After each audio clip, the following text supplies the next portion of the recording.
So Novak Djokovic, the world's #1 tennis player, goes to Australia to defend his Australian Open title. And it's all very straightforward and very clear. Australian tennis says, yes, you can come in.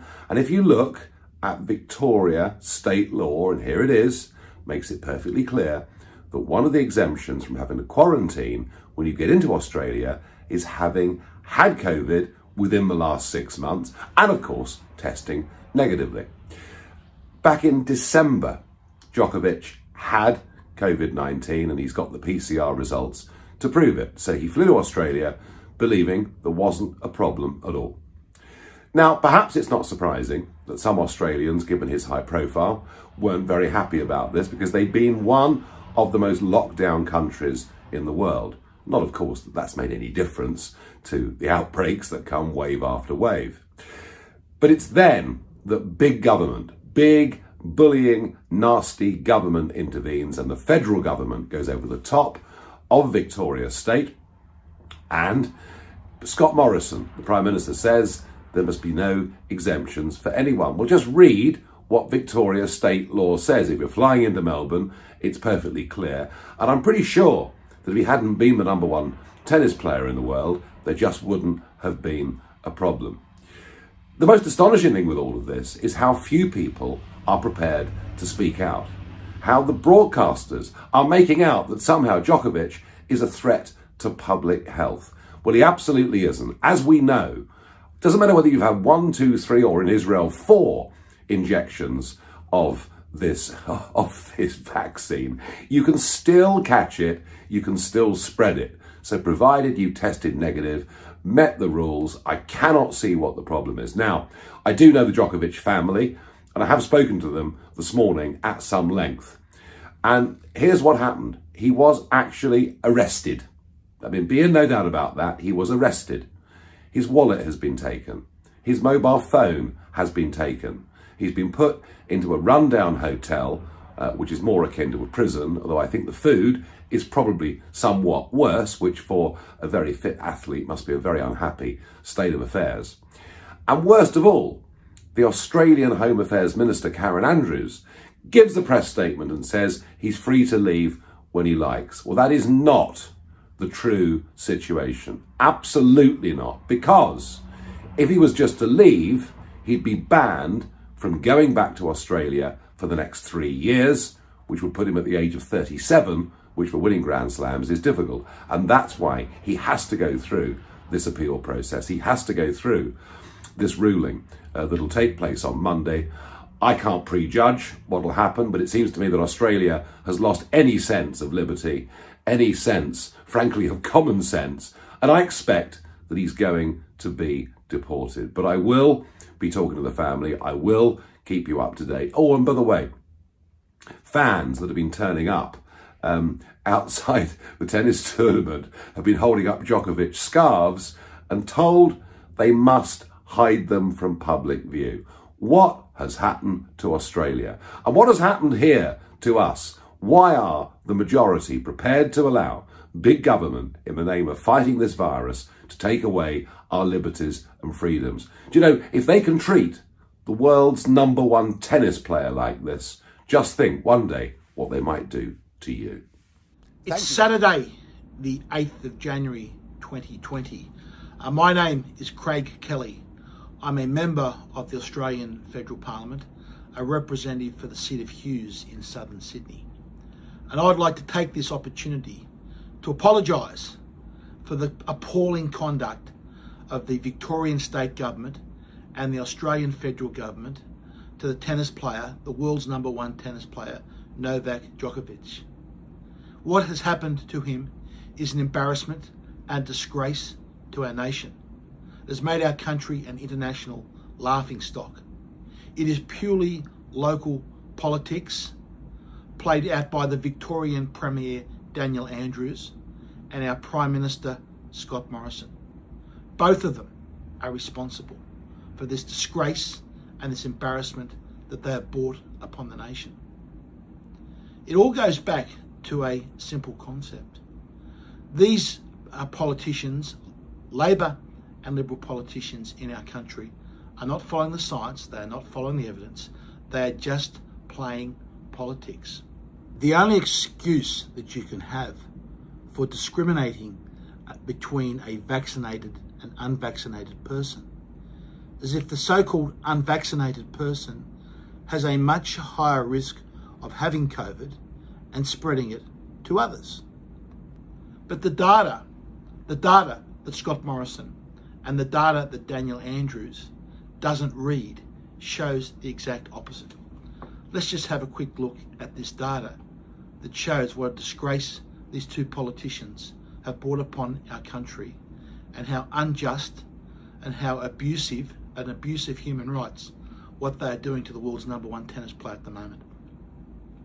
Now, Australia doesn't have this type of data, but we can look at the data from the UK Public Health Agency. And let's have a look at we know that NOVAC is around 34 years of age. So let's have a look at the data for the 30 to 39-year-old age group.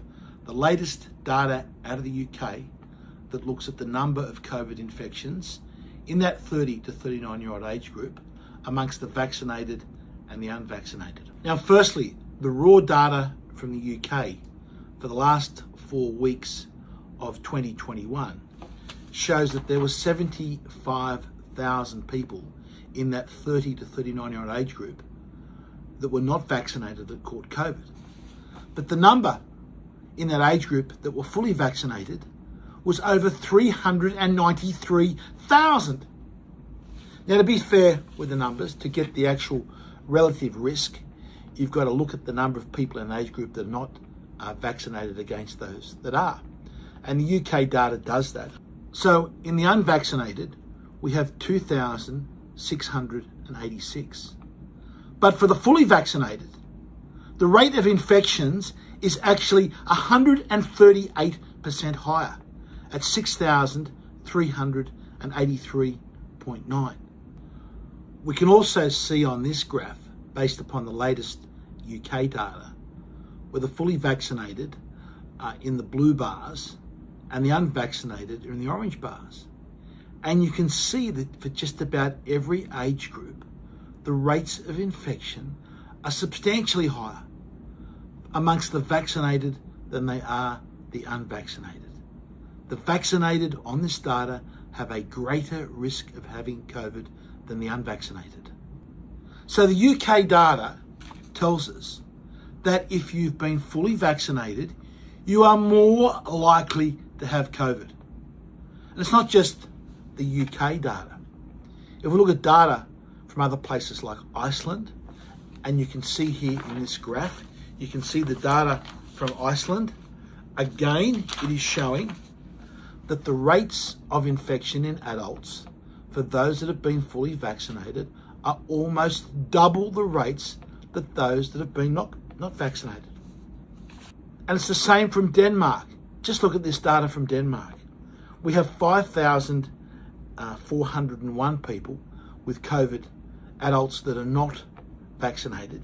And yet the fully vaccinated, that are meant to be supposedly protected, that can't catch COVID if they've been vaccinated, is over 45,000.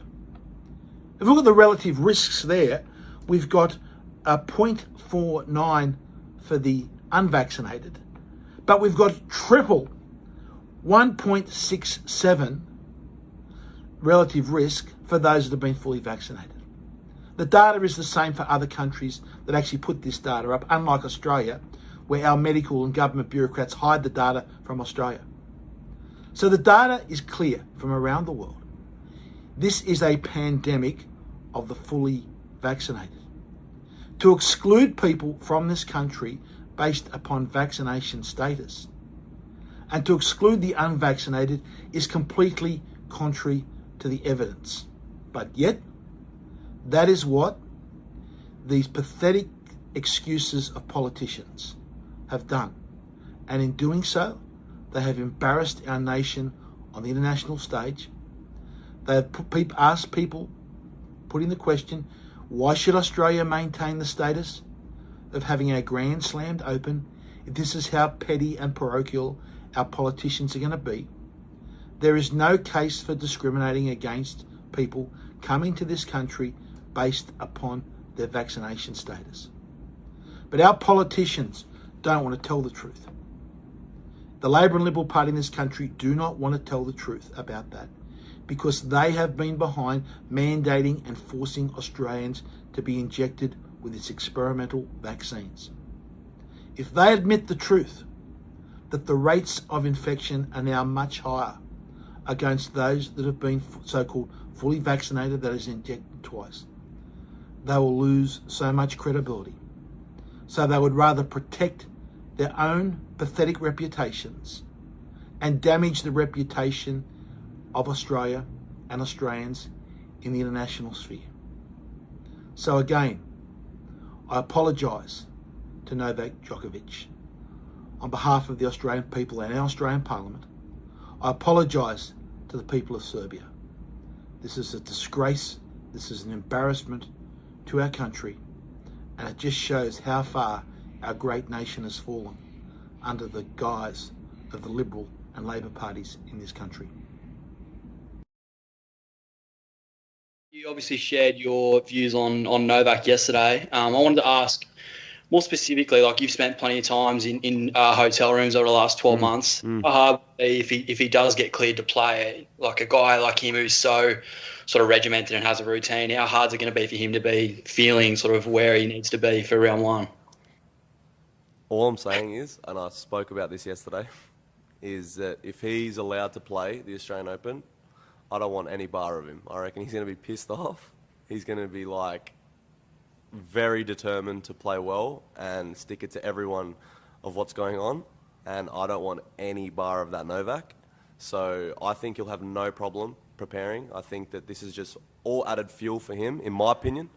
Like, we all know how good of a competitor he is. You don't become a great champion like that without being able to overcome some adversity like this. I'm sure he's overcome a lot more challenging times than, you know, spending a couple more extra days in a hotel room. So look, all I'm saying is he's going to be dangerous if he's on court at the Australian Open, and I don't want to play him right now, that's for sure.